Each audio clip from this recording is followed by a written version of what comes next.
पूरे थे, समृद्ध थे। और एक आदमी ऐसा था कि जो थोड़ी सिद्धि प्राप्त किए हुए था, स्वर्ग वैकुंठ तक की यात्रा किए हुए था, वहाँ तक आता करता था, देवी देवताओं का दर्शन करता। तो वो समझो कि यानी जा रहा था उधर, तो ये लोग जब खुश हो जाते हैं देवी देवता ये सब, तो क्या देते हैं, जो इनके पावर की चीज़ होती है वो दे देते हैं। जैसे शिव को संघार करता कहा गया, लेकिन ओघरदानी भी इनको कहा गया।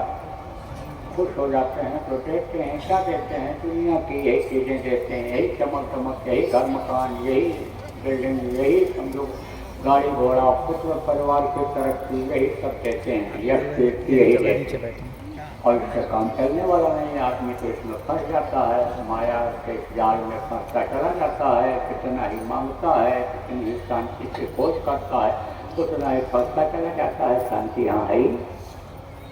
तो चमत्कार हो जाता था उसके दर्शन से, चमत्कार हो जाता था तो ऐलान होता था, जब उसको जाना होता था उधर से, प्यार हैं जिनको स्वर्ग जाना है वो महात्मा जी का दर्शन करो, वैकुंठ की जिनकी इच्छा है, देवी देवताओं को पाने की जिनकी इच्छा है, जिनको धनपुत्र की इच्छा है, महाराज जी का दर्शन करो। और एक ऊंचे पहुँच वाले महात्मा थे, तो निकल करके अपने कुटिया से रात बैठ जाया करते थे कभी कभी मौज में। तो उधर से आवाज़ लगते हुए आवाज़ लगता हुआ रहा था, आपसे समझो प्यार है महात्मा जी का दर्शन करो, दर्शन करो। तो लोग खड़े हो गए वहाँ दर्शन करने लगे, और महात्मा जी उधर ही मुखिया बैठे थे, वो उधर के पीछे घूम गए। तो उन्होंने कहा भाई ये कौन है कि जो हमको महात्मा जी को नहीं देखना चाहते हैं। वो भी महात्मा जी बोला कौन है ये भैया कि जो हमको नहीं देखना चाहता। बहुत लोग कहे देख लो खुश, वो खुद उतर करके आया, और कहा कि अब सब इधर, जब उधर आया सामने पड़ा तो उधर धोखा दिया, फिर उधर गया तब उधर धोखा दिया। तब वो बोला कि आप हमारी तरफ देख तो ले रहे हो, तो कहते रहा तो वो देखना पाप है। अरे वो छोटे ये कैसी बात आप करते हो। अरे बोले तू स्वर्ग वैकुंठ की बात करता है और बहुत तू खुश हो जाएगा, स्वर्ग वैकुंठ तक ले जाएगा, और मुझे तो अनामी धाम की इच्छा है, मुझे तो वहाँ जाना है, तू तो इसमें हमको बता देगा, तो तू तो धोखेबाज है, तू तो पापी है, तू अरे वहाँ हमको ले जाएगा और फिर हमको वापस इसी मृत्यु लोक में मनुष्य शरीर में आना पड़ेगा। तो तेरा मुँह देखना थोड़ी है कि पाप है बोल। और लग गया, पैरों पर गिर पड़ा, कहा आप तो बहुत ज़्यादा पहुँचते हो, मैं तो बहुत छोटे स्तर का हूँ। तो चिल्लाती थी राबिया कभी कभी, ए मेरे मालिक, अरे तू काबा को भी जला दे, तू अरे स्वर्ग को भी खत्म कर दे, तू वैकुंठ को खत्म कर दे, तू मंदिर मस्जिद ये सब खत्म कर दे, ये तू गीता कुरान सब खत्म कर दे। तो लोग कहें पागल हो गए। एक जानकार था, तो जानकार ने पूछा तू ऐसा क्यों बोलती है। अरे बोले यार सब इसी में फंसे हुए हैं, और फिर लौट 84 आया, ये वहाँ पहुँच भी जाएंगे तो लौट कर 84 में आना पड़ेगा। जब तक अपने घर, अपने वतन, अपने मालिक के पास, अपने निर्धाम नहीं पहुँचेंगे तो ये फंसाने का इंतजाम कर रखा है। तो मुझे इन पर दीनता आ जाती है, दया आ जाती है, नरकों में जब ये चिल्लाते हैं और रोते हैं तो मेरे ऊपर, इनके ऊपर मुझे दया जाती है। तो मैं आपको बता रहा था कि बगैर गुरु के पढ़ नहीं पाता था कौन सुखदेव, लौट करके उसको वापस आना पड़ता। तो पिता व्यास से पूछा था एक दिन, पिताजी स्वर्ग वैकुंठ में जो विष्णु लोक है, बाकी तो नीचे से हम चले गए, शिव लोक से भी चले गए, ब्रह्मा लोक से भी आगे बढ़ गए, विष्णु लोक में रोक दिए जाते हैं। कहते हैं तुमने गुरु नहीं किया है, तुम आगे नहीं बढ़ सकते हो, निगुरा अंदर नहीं जा सकता है। तभी तो कबीर साहब ने कहा निगुरा मुझको न मिले, पापी मिले हजार, एक निगुरा के शीश पर लख पापी का भाव।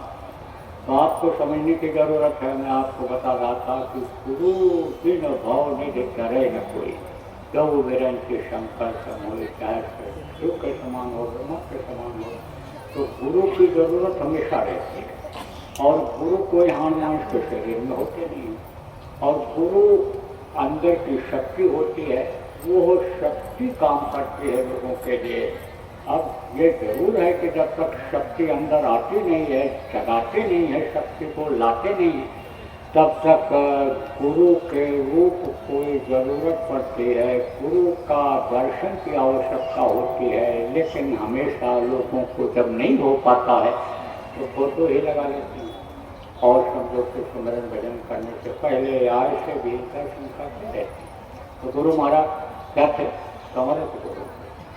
इतनी बड़ी शक्ति लेकर इस दुनिया में आज तक कोई आया नहीं। कितने लोगों को रास्ता बताया, रास्ते पर चलाया और मंदिर तक प्रेमी पहुंचा दिया। अब आप जो गुरु महाराज के प्रेमी हो, भक्त हो, सत्संगी हो, गुरु महाराज के नामदानी हो, आपको विश्वास इस बात की होनी चाहिए कि आप गुरु की दया उनके घाट पर जो उन्होंने दिया, उस घाट पर बैठकर ले नहीं पाए।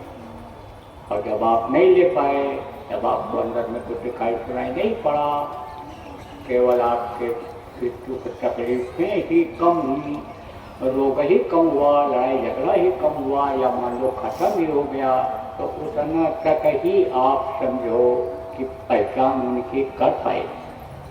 तो ये तो छोटी मोटी चीज़ें, तो छोटी मोटी चीज़ें तो आसानी से मिल जाती हैं। बाजार पर चद्दर चढ़ा करके, गया में पिंडदान दे करके, वैष्णो देवी में चौधरी चढ़ा करके भी लोग अपनी दुख तकलीफ को दूर कर लेते हैं। मान लो बहुत तकलीफ दे रहा है, कोई जबरदस्त भूत है किसी के पास, वो गया तो वही उसको डांट फटकार करके मार करके भगा देता है, आराम मिल जाता है। तो ये चीज़ें तो आसानी से मिल सकती हैं। अब इन्हीं चीज़ों की आपकी इच्छा हुई, इन्हीं चीज़ों को पाने के लिए आप गुरु महाराज के पास गए। अब गुरु महाराज तो मिले नहीं आपको, जब चले गए तो आप कर्मों को उसी तरह करने लगे, या आप लोगों के बहकावे में आ गए। तो वो जो कर्म की धुलाई और सफाई नहीं समझो के लिए उन्होंने रास्ता निकाला था, प्रचार प्रसार का जो भजन का रास्ता निकाला था, उसको आपने छोड़ दिया। तो बाहर से मैंने कहा पहचान नहीं हो सकती, आपको अंदर में पहचान हो। जब गुरु के रूप को अंदर में देखोगे, गुरु के पावर को देखोगे, गुरु के जलवा को अंदर में देखोगे, तब विश्वास होगा।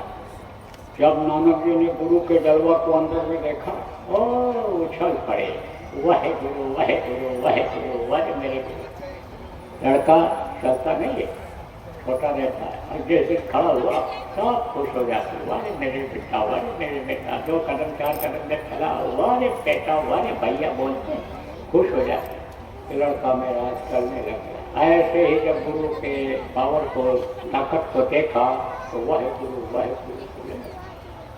रानी इंदुमती कबीर साहब की शिष्या थी।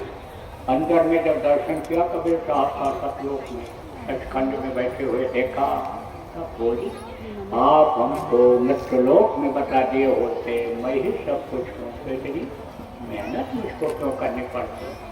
तब उन्होंने कहा, तुझको विश्वास न होता, तू कहती मनुष्य शरीर में इतनी शक्ति कहाँ हो सकती है, इसलिए तुझको मैंने युक्ति बताया, उपाय बताया, रास्ता बताया, रास्ते पर चलाया, और ला करके ये जलवा सब तुझको दिखा दिया, तब तुझको विश्वास हुआ।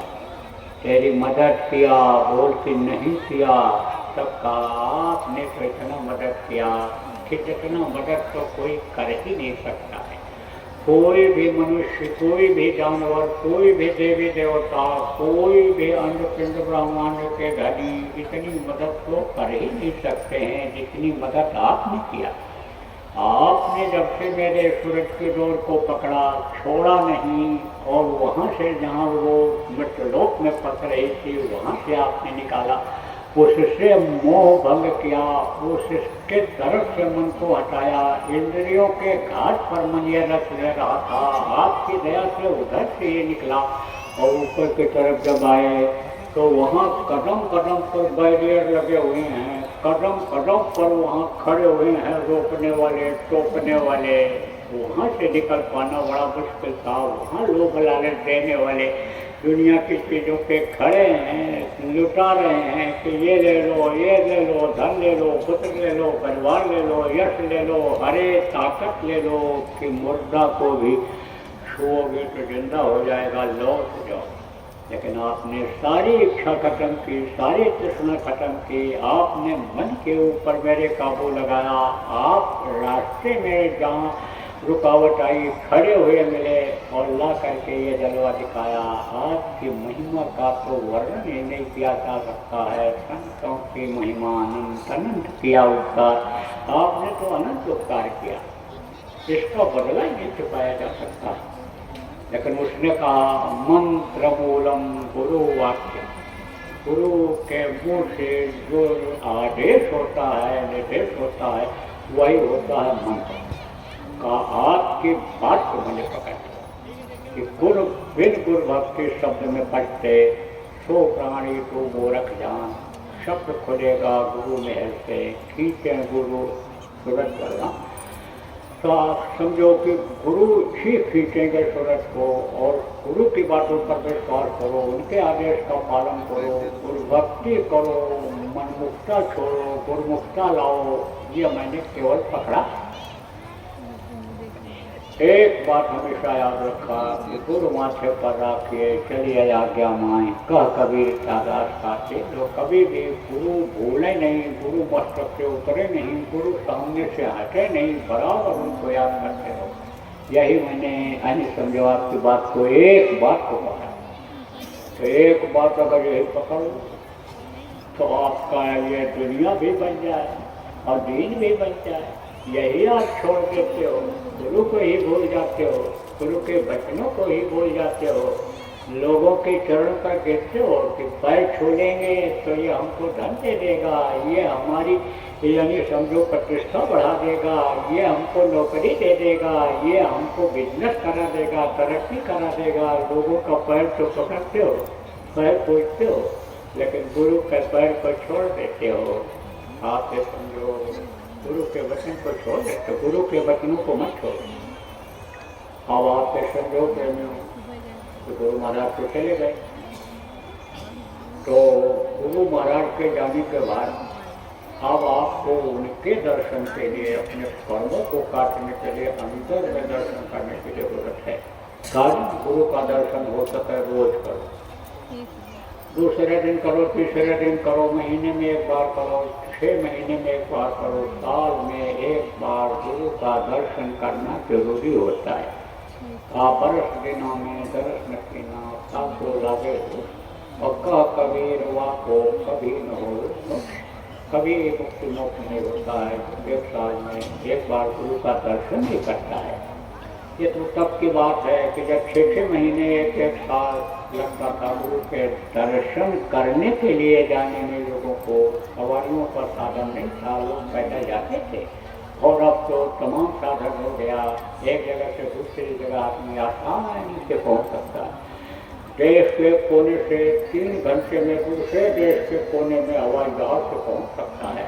तो आपको समझने की जरूरत है प्रेमियों कि आप तो उनके इस हड्डी मांस के शरीर का दर्शन आप नहीं कर सकते हो, लेकिन अंतर में दर्शन आप उनका कर सकते हो। अंतर में उनसे कुछ पूछ सकते हो, उनका सत्संग सुन सकते हो, उनसे अपनी दुख तकलीफ कर सकते हो अंतर में। तो अंतर में कैसे? ध्यान लगाने का, ध्यान लगाओगे और मन को रोकोगे और अंदर में तड़प पैदा होगी। तो समझो तो दयालु होते हैं। दीन बंधु दीनानाथों का नाम रखा गया, अमीर पति नहीं है। लेकिन कहा हंसी है कंज न पाया चिन्ह रोए, हंसे खेले डोक्यू मिले को दुआगे हुए। तो जब तड़प जगे, अभी कहीं सुई गिर जाया तो मन उसी में लगा रहता है, सुई का नुकसान हो गया। छोटी सी चीज सुई की क्या कीमत है आजकल, लेकिन मन उधर लगा रहता है। लड़का बीमार हो जाए, घर जल जाए, कोई जमीन जला जाए, कोई और हो जाए, तो उसी में उसका मन लगा रहता है, उसके लिए रोता रहता है, परेशान रहता है। लेकिन जिसको पाने के लिए वादा किया, जिसको पाने के लिए मनुष्य शरीर या मांगा, मनुष्य शरीर मिला भी, उसी को भूल रहे। गुरु ब्रह्मा, गुरु विष्णु, गुरु देव, गुरु ही को सब कुछ बताया गया। जो रास्ता दिखाने वाले, बताने वाले शुरू के होते हैं, उन्हीं को आप भूल रहे हो। तो गुरु को मत भूलो, गुरु को याद करो। तो पुराने नामदानी आप गुरु महाराज के हो, गुरु को याद करो।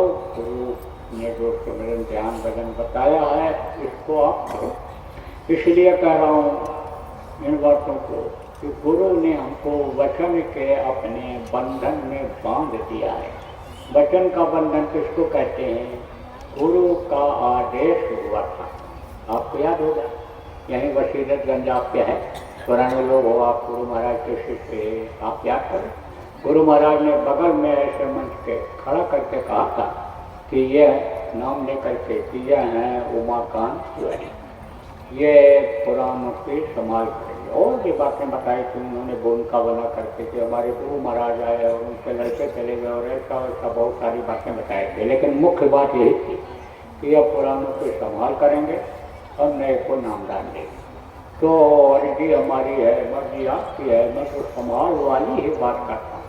आप कहीं भी इधर भागो नहीं, आपका भ्रम और भूल में मन न चला जाए, लालच लोभ में न चला जाए, जाति बाजी में न चला जाए, भाई भतीजा बाद में न चला जाए, भाषा बाद में न चला जाए। आप समझो कि किसी अन्य आतंकवाद, अन्य अपराधवाद में न चला जाए। आपका मन निर्मल, स्वच्छ और साफ, गुरु की पूजा में सबकी पूजा, गुरु समान कोई देव न दूजा, गुरु की पूजा चरणों में ही लगा रहे। उसके लिए आप लोग समझो कि ये ध्यान भजन सुमरन करते रहो। और ये जो तन मन है इसको सच्चा रखो, इसको गंदा मत करने दो, तन मन से सच्चा रहे और सदगुरु पकड़े वहाँ। और काल कभी रोके नहीं, देवे राह बताए। उदाहरण देकर इसलिए समझाता हूँ कि किसी तरह आपके समझ में आ तो जाए, नहीं तो इस समय काल और माया का इतना जोर चल रहा है कि तनिक देर में आदमी का मन बदल जाता है, फिसल जाता है। जैसे चिकने घड़े के ऊपर बूंद डाल दिया गया, कोई भरोसा नहीं कब से नीचे गिर जाए वो। तो ऐसे ही मन आदमी का फिसल। पीपल पाप सरिस मन डोला, जैसे पीपल का पत्ता ऐसे देखो इससे दिखाई पड़ता, बस कई देर में ऐसे डोल जाता है, ऐसे मन डोल जाता है। तो आप लोग सुमरन ध्यान भजन करो, गुरु को मस्तक पर सवार रखो, गुरु के आदेश का पालन करो, गुरु के वचन को मत बोलो। ये मैं तो आपसे अर्ज कर रहा हूँ पुराने लोगों से। आप समझो कि नए लोगों को नामदान दो।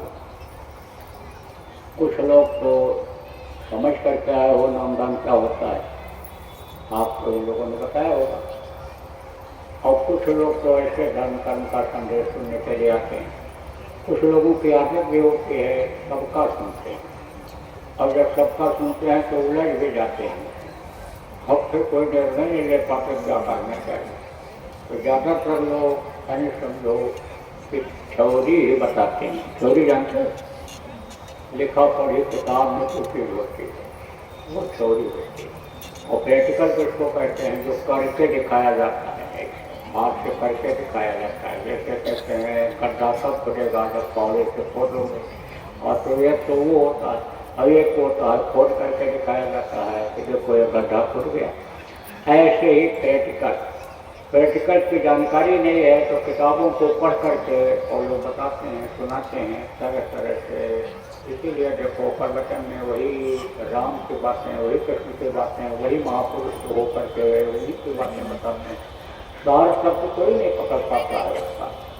आपके समझो कि कृष्ण भगवान को लोग मानते हैं, कृष्ण का जो है वो लीला भी होती है, करते हैं, रामलीला भी होती है, लेकिन जो काम उन्होंने किया उसको नहीं करते हैं। गीता में जो सात तत्व है, रामचरितमानस का जो सात तत्व है उसको नहीं समझ पाते हैं। उसको समझने की, बताने की जो उपदेशक हैं उनको जरूरत है। आप देखो गीता के चौथे श्लोक के 34वें श्लोक में यही लिखा है कि वक्त गुरु को खोजो। हाँ, वक्त गुरु को खोज कर भले के समर्थ गुरु को खोज, उनके पास जाओ और उनको खुश करो, उनसे रास्ता ले करके दया मांग करके और अपनी आत्मा का उत्साह करो। यही बात अभी समझो कि आखिरी वक्त पर भी कृष्ण ने कहा था कृष्ण 5 बोले कि मेरा जाने का समय हो गया, कहे महाराज मुझको भी लेते चलो। बोले ना, तुमको नहीं ले जाऊंगा, तुमको किसी समर्थ गुरु की तलाश करनी पड़ेगी, उनसे रास्ता लेकर के योग साधना करनी पड़ेगी, तब तुम्हारे ये पाप बचेंगे। तो मानव हत्या का पाप है वो तुम्हारा सिर होगा, खत्म होगा, फिर तुम्हारी बुद्धि सही होगी, निर्मलता तुम्हारे अंदर आएगी और फिर वही दया करेंगे तब तो मेरे धाम अंदर में पहुंच सकते हो, इस शरीर से नहीं पहुंच सकते हो। मैं तो वहां से आया हूँ कि चिन्हा का सामने बारी आंखों से तुम देख नहीं सकते हो, तुमको खोजना पड़ेगा। बहुत रोए और चिल्लाए, लेकिन आप संत को आप उन्होंने कह दिया, तो खूब जवाब दे दिया। अवतारिक शक्तियों का काम अलग होता है और संतों का काम अलग होता है। वो तो जीवात्माओं के कल्याण के लिए ही संत आते हैं। अवतारिक शक्तियाँ धर्म की स्थापना के लिए, दुराचारियों के संघात के लिए आती हैं, तो उसको तो लोग समझते नहीं, बताते नहीं हैं और वही बातें बताते रहते हैं, वही गीता रामायण वही बातें बताते रहते हैं, तो लोग उलझ जाते हैं। जब संत मत और लोक मत को समझते हैं तुलना नहीं कर पाते, क्योंकि यहाँ तो थ्योरीवाद में है प्रैक्टिकल पहले। यही कारण है कि देखो कोई श्लोक नहीं पढ़ना रहता है, कोई समझो घर नहीं छोड़ना रहता है, जमीन जायदाद नहीं छोड़नी रहती है, बाल बच्चों को नहीं छोड़ना रहता है, सिर नहीं मुड़वाना रहता है, बाल नहीं बढ़ाना रहता है, कपड़ा नहीं बदलना रहता है, कोई नहाना धोना, चौका लगाना, बेल पकड़ना, बेल कुछ नहीं लाना रहता है, तो कोई भी कर सकता है, कोई भी कर सकता है। तो आप ये समझो कि इनमें और उनमें तो बहुत अंतर है। अभी कह दो कि भाई तुम भगवान का नाम लो, पूजा पहले करो, नहाओ धो बाद में, तो कहेंगे तो भगवान पूजा कबूल कैसे करेंगे? अरे बाहर से धोने से क्या मतलब होता है भाई? अंतरात्मा की धुलाई जब तक नहीं होगी, तब तक दिल का हुजरा साफ कर जाना के आने के लिए साल गैरों का हटा उसको बिठाने के लिए, उसका रूप देखने के लिए गुरु में अपना रूप दिखाओ, गुरु का अंतर रूप देखने के लिए, उनको प्रभु को देखने के लिए तो हुजरा साफ होना चाहिए। कितना भी कोई पूजा कर, कितना भी कोई पाठ कर, लेकिन अगर ये अंतरात्मा गंदी है तो समझो वो कबूल नहीं होता है। पूजा किससे होती है? हाथ से। जल चढ़ाते हैं, फूल चढ़ाते हैं, अक्षत चढ़ाते हैं, प्रसाद चढ़ाते हैं, आरती करते हैं, किसके हाथ जाते किसके हैं मंदिर में या उस स्थान पर जहाँ पूजा होना होता है पैसे आँख से देखते हैं। कोई बताता है, मंत्र पढ़वाता है तो मंत्र पढ़ते हैं, कोई कहता आचमन करो तो आचमन करते हैं। किससे? शरीर से। और शरीर के अंदर तो डाल दिया मुर्दा मन, तो कई शरीर को तो बना दिया कब्रिस्तान। मुर्दा किसको कहते हैं? जिसके अंदर से जान निकल जाती है, जीवात्मा निकल जाती है, उसको मुर्दा कहते हैं। तो जैसे ये जीवात्मा आपके अंदर है, ऐसे ही मुर्गा में, भैंसा में, बकरा में भी है, सजा भोगने के लिए उसमें डाल दी जाती है। अब जब वो जीवात्मा निकली तो मुर्गा हुआ कि नहीं हुआ? तो मुर्गा जहाँ जलाया जाता है वहाँ कोई पूजा पाठ करता है? कहते हैं मुर्गा खाए, और पेट में रख लिया तो मुर्गा खाने हुआ कि नहीं हुआ? और उसी का खून बनता है जो पेट में रखते हैं, नस नस में वही खून दौड़ता है, तो ये अपवित्र हुआ कि नहीं हुआ? ये मंदिर गंदा हुआ कि नहीं हुआ? मानव मंदिर जिसको कहा गया, पूजा कहाँ से बोलो?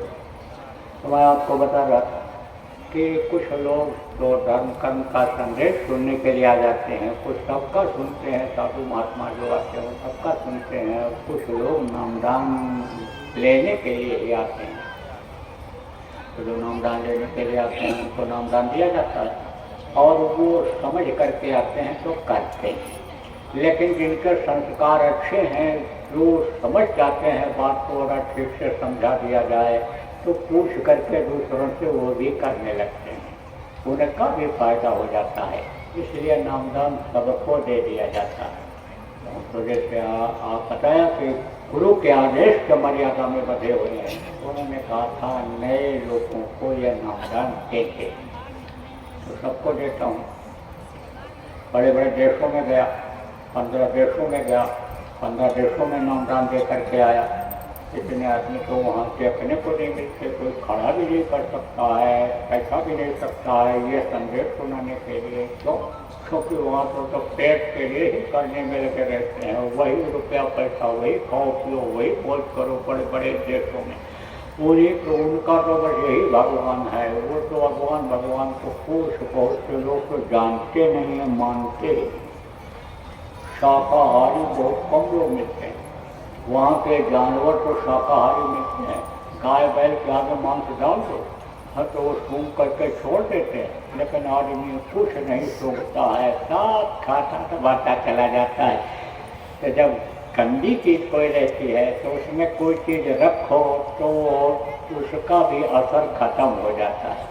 जैसे कीचड़ में हीरा फेंक दो और कीचड़ के ऊपर हीरा लग जाए तो हीरा की कोई कीमत रहेगी नहीं रहेगी। तो सफाई नहीं रहती, इसलिए जल्दी समझ में नहीं आता। लेकिन सत्संग जल जब कोई पावे, महिलाई सब कट कट जावे, जब प्रेमी समझाते हैं तो उनके समझ में जल्दी आ जाता। विदेशों में देखो प्रेमियों, 42 देशों में, और अब तो उससे भी ज़्यादा देशों में गुरु महाराज के प्रेमी हो गए। फोटो लगा दिया वहाँ पर, कैसे आप सत्संग करते हो साप्ताहिक माँ से, कैसे वो करते हैं, कैसे आप शिवदशी का भंडारा करते हो, पूर्णिमा का भंडारा करते हो, जैसे आप दुखों को, असहायों को आप रोटी खिलाते हो, बाटी खिलाते हो, आप पैकेट बांटते हो, आप अनाज जिसके पास नहीं है दे देते हो, कपड़ा दे देते हो, कंबल दे देते हो, ऐसे वो लोग भी कर रहे हैं विदेशों में। कई जगहों पर तो अपने आश्रम बना लिए, मंदिर बना लिए और उसी तरह कर रहे हैं लोग। कहने का मतलब ये है कि जब प्रचार लोग सुनते हैं वहाँ तो आ जाते हैं। कुछ लोगों के कर्म यानी समझो कि उससे कटते हैं, महिलाई सब कट कर जावे, सत्संग के बच्चे जब सुनते हैं तो महिलाई कटती है तो आ जाती है। तो थोड़े लोग जहाँ रहते हैं उनको भी नामदान दे देता हूँ। क्यों देता हूँ? भाई इनके जीवन का कोई भरोसा नहीं। इस वक्त पर प्रेमियों देखो, घर से कोई निकले, कोई गारंटी है तो घंटे के बाद आ जाएगा? कोई गारंटी नहीं, कोई गारंटी नहीं लौट के आ जाएगा। बेचारों का पता नहीं कब सांस बंद हो जाए। तो कम से कम मनुष्य शरीर तो पा जाएगा, क्योंकि गुरु का आदेश है, संत वचन पढ़ते नहीं पलट जाए ब्राह्मण। गुरु महाराज ने कहा नामदान देने की इच्छा नहीं हो रही थी, बहुत कठिन काम यह है नामदान देना, लेकिन गुरु ने कहा आप नामदान देना शुरू कर दो। नामदान दे दोगे और ये भजन करने लगेंगे, इनका शरीर भी छूट गया तो मनुष्य शरीर पा जाएंगे, और कम से कम मनुष्य शरीर के अधिकारी तो हो जाएंगे। यानी समझो कि भटकता तो नहीं पड़ेगा 84 में, तो समझो कि नामदान दे देता हूँ, आपको भी दे दूंगा, सबको नामदान दूंगा, थोड़ा बताऊंगा नहीं, समझाऊंगा नहीं। तो आप तो बुद्धिजीवी लोग हो, पढ़े लिखे लोग हो, आप मानोगे नहीं, इतने जल्दी नहीं मानोगे आप। इसलिए आपको थोड़ा बताता हूँ कि नामदान है क्या। देखो प्रेमियों, नाम दो तरह का होता है। एक होता है वर्णात्मक नाम जो मुँह से लिया जाता है, और एक होता है ध्वन्यात्मक नाम जिससे सारा संसार बना, अन्य ब्रह्मांड से भी देवता शब्द बने, सब बने, वो है शब्द भेदी नाम। शब्द किसको कहते हैं? आवाज़ को शब्द कहते हैं। तो आवाज़ ही सबसे पहले उतरी और जगह जगह से वो निकलती हुई आई, इसलिए आवाज़ बदलती चली गई, तो वही नाम के रूप में सुनाई पड़ता है, तो वो है ध्वन्यात्मक नाम। और एक होता है मायक नाम। मायक नाम किसको कहते हैं? आपके जो वर्णात्मक नाम किसको कहते हैं? लिखन पढ़न और कान में आया उसको वर्णात्मक आया, जो मुँह से लिया जाता है, लिखा जाता है, वो वर्णात्मक होता है, वो मायक नाम है। मायक किसको कहते हैं? ये जितना पसारा है, इन आँखों से जो भी चीज़ देखते हो, यह सब माया का और काल का ही दोनों ने मिलकर के इसको बनाया है, और जब ये चाहेंगे तो इसको खत्म कर देंगे। ये उन्हीं का पसारा है माया का। रुपया पैसा मोटे तौर से कहा गया जड़ माया, और चेतन माया औरतों को कहा गया। देखो दुनिया इसी के पीछे परेशान है, इसी के पीछे पड़े हुए हैं। शरीर के अपराध भी इसी के लिए कर डालते हैं। पूरे कमाने के बजाय आप समझो पाप कमा रहे हैं, इसी के लिए दौड़ रहे हैं। तो समझो कि ये माया का काल का ये देश है। तो माया के लोक में जो नहीं आते, इस मत लोक में नहीं आते हैं जो आपके समझो वो तो निर्मायक होते हैं, और जो माँ के पेट में फल करके बाहर निकलते हैं वो मायक होते हैं। मायक नाम को जगाते हैं, वो एक नाम जगाते हैं किस काम के लिए? अपने काम की पूर्ति के लिए। जैसे धर्म की स्थापना के लिए राम भगवान आए थे तो उन्होंने राम नाम को जगाया था। देखो प्रेमियों, ये भी बता दें आपको, पढ़े लिखे लोग, ज़्यादा विद्वान धनी मानी लोग महात्माओं को जल्दी समझ नहीं पाते हैं, महापुरुषों को समझ नहीं पाते हैं, उनका साथ नहीं देते हैं। लेकिन छोटे छोटे लोगों के समझ में जब आ जाता है तो वो तो काम भी करते हैं और नाम भी कमा लेते हैं। देखो हनुमान जी का मंदिर ज़्यादा मिलेंगे आपको और राम भगवान के कम मिलेंगे। पत्थर के ऊपर अगर आप पैर और सिंदूर लगा करके रख दो, लाल नमकिया टांग दो, तो वहाँ भी फूल पत्ती प्रसाद हनुमान के नाम पर चढ़ने लगता है। राम से अधिक राम करता था। नाम भी कमा देते हैं, नाम भी करा देते हैं, आप ये समझो, और अपना काम भी उनके द्वारा बना लेते हैं। गुरु के पास से रिद्धि सिद्धि काम धन का जो शक्ति और लगमा जो लिया सीखा था राम, वह दिया था बंदर और भालू। लेकिन बंदर और भालू भी निराश हो गए। कब? जब राम ने कहा चढ़ाई करो, चलो अब लंका पे चला जाए, बनाओ पुल, उतर के चलो, ये समुद्र को पार करो। बंदर और भालू ने कहा महाराज पुल बनेगा कैसे, और पुल बनाने का तो कोई सामान नहीं है, यहाँ तो पानी और पत्थर ही है। तो बोले पत्थर डालो। कितना पत्थर डालेंगे? समुद्र की गहराई का कोई पता है कितना गहरा है? तब बोले राम राम लिख करके पत्थर के ऊपर डालो। राम राम लिख करके जब पत्थर पर डाले तो उस समय पर राम नाम में शक्ति थी। जब महापुरुष रहते हैं, कोई नाम को जगाते हैं, तो उसमें पूरी शक्ति रहती है।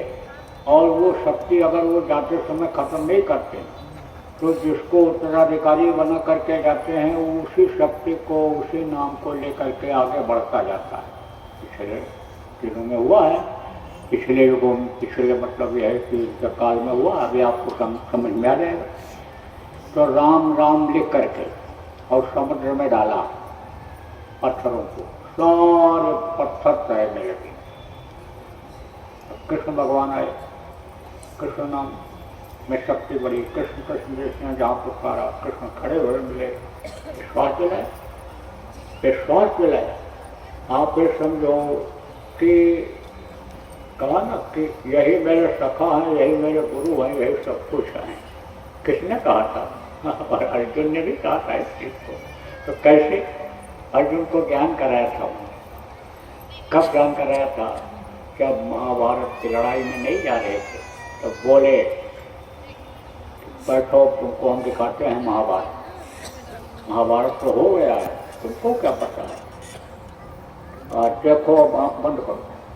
जब हमें समझो कि देखे, नहीं दिखाई पड़ा, बोले अब देखो हमारी तरफ, उनकी तरफ देखो। अब अंदर में आँख बंद करो, ठोका यहीं पर, कर्म हटा।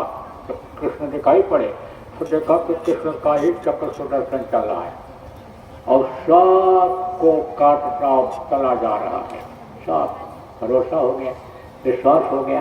बंदर और भालुओं को राम पर विश्वास हुआ, हिम्मत हौसला उनका बढ़ा कि राम नाम बताने वाले राम जिनको कहा जाता है, जिनमें यानी वो राम रम रहा है ऊपर वाला, वो मेरे साथ हैं, तो मेरा कोई क्या कर सकता है? चलो, हिम्मत बढ़ गया, हौसला बढ़ गया।